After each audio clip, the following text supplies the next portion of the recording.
Ladies and gentlemen, I'm John Sinclair, conductor and artistic director of the Bach Festival Society, and I'd like to introduce a program to you and hope that you'll come and join us.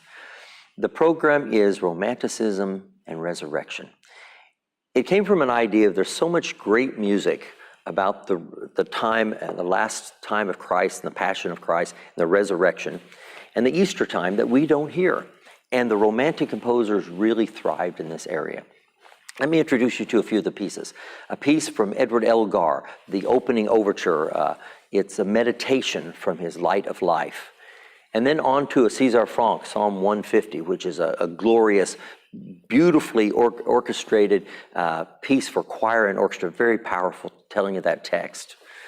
And then on to Mascagni, the scene in prayer from his opera Cavaliere Rusticana, considered one of the great success stories of opera in its time, and still considered one of the great pieces, and it was certainly his masterpiece, and he was an immensely famous composer in his day.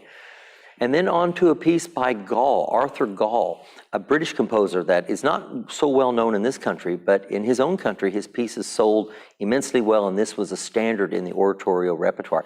We're going to do a movement from there, a cherubic hymn featuring a bass soloist and the women's choir. Now, basically, the program has each of our guest soloists. We have three of them for this concert: Mary Wilson, soprano; Robert Brough, tenor; and Kevin Days, bass. Each of them is featured in a solo with the chorus backing him up.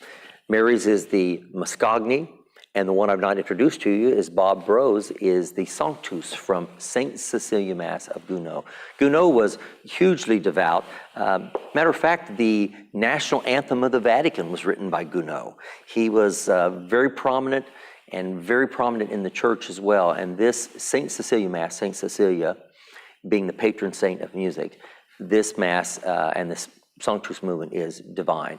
And then ends with Rimsky-Korsakov's Russian Easter Overture, one of the great pieces of the Romantic era, considered, it's a stand-alone overture. A lot of overtures are the precursor to the bigger work. This overture was written to stand all by itself as a complete piece, and it is magnificent. The second half of the program, the tour de force piece, is an oratorio, The Seven Last Words of Christ, by Theodore Dubois. He was director of the Paris Conservatory, a big deal in his day, a great composer and a real proponent of Romanticism.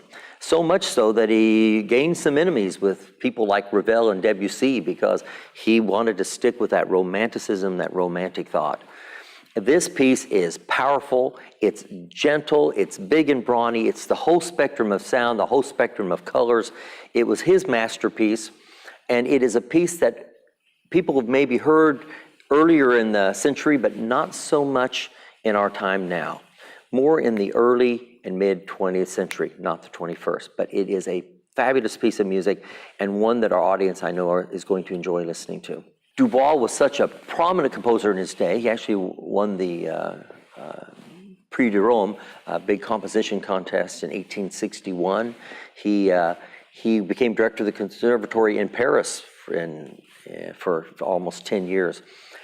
What one should know about this piece, it's not a forgotten piece, but it's a piece that has not really gotten its due time because it is a fabulous oratorio, and the choir gets gets to sing some of those beautiful, glorious, soft, gentle music and some of the most powerful sounds you can imagine a chorus and orchestra putting out.